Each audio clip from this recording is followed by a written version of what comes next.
दोस्तों नमस्कार, मेरा नाम है विकास और आज मैं आपके लिए एक बहुत ही इंटरेस्टिंग कहानी लेके आया हूँ। ये कहानी है एक राजा की।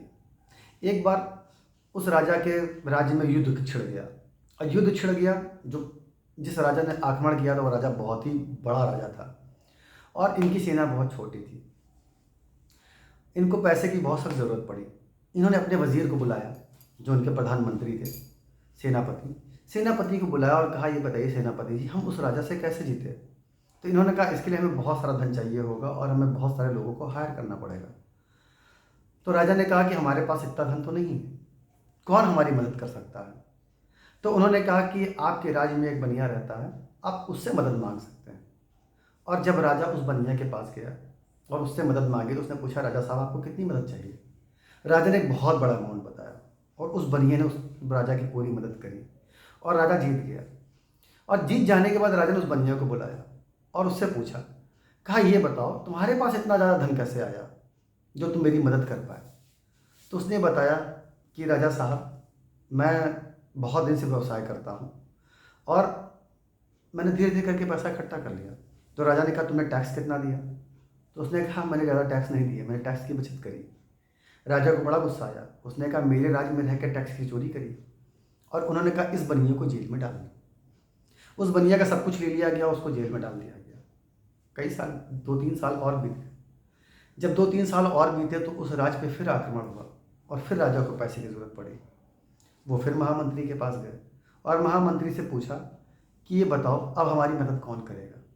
तो महामंत्री ने कहा, राजा साहब आपको उसी बनिया से जाके बात करनी पड़ेगी, वो आपकी मदद कर सकता है। तो राजा ने कहा, उसका तो मैंने सब कुछ ले लिया और वो तो कई साल से जेल में पड़ा हुआ है। फिर भी राजा उसके पास गए।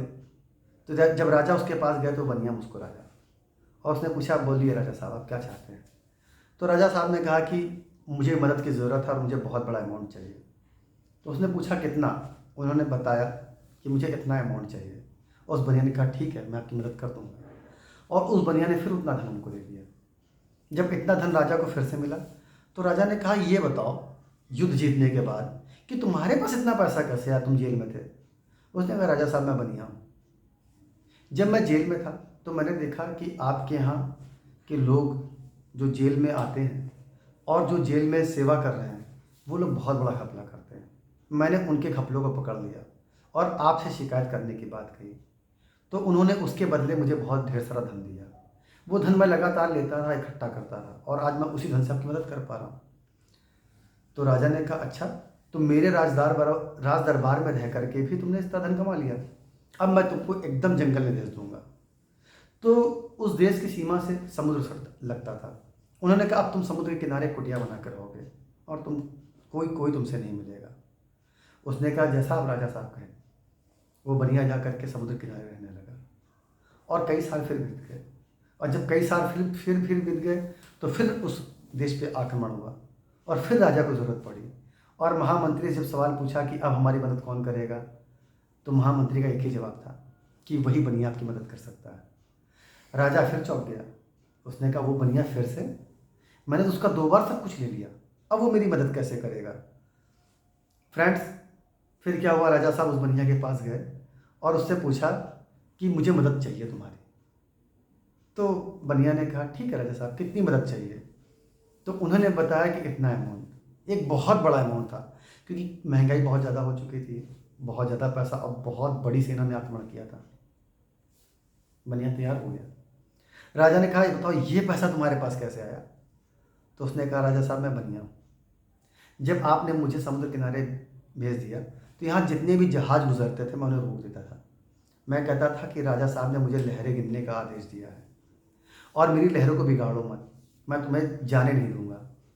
वो जहाज वाले जो भी अलग अलग देशों से आते थे मुझे ढेर सारा धन देते थे और कहते राजा साहब को मत बताना, और वो चले जाते थे। राजा साहब इस तरह से मैंने पैसा इकट्ठा किया। इस बार राजा साहब ने उस बनिए को गले से लगा लिया और कहा, दोस्त तुम जैसे लोग जहाँ पे भी होंगे हमेशा पैसा कमा लेंगे। और वो फिर से युद्ध जीत गए और अब की उन्होंने उसको अपने दरबार में भी जगह दी। उन्होंने कहा, ऐसे बुद्धिमान लोगों की हमारे दरबार में जगह है। फ्रेंड्स, ये कहानी आपको कैसी लगी? अगर ये अच्छी लगी तो इसको चैनल को लाइक करिए, वीडियो को लाइक करिए, चैनल को सब्सक्राइब करिए और शेयर करिए। Thank you so much.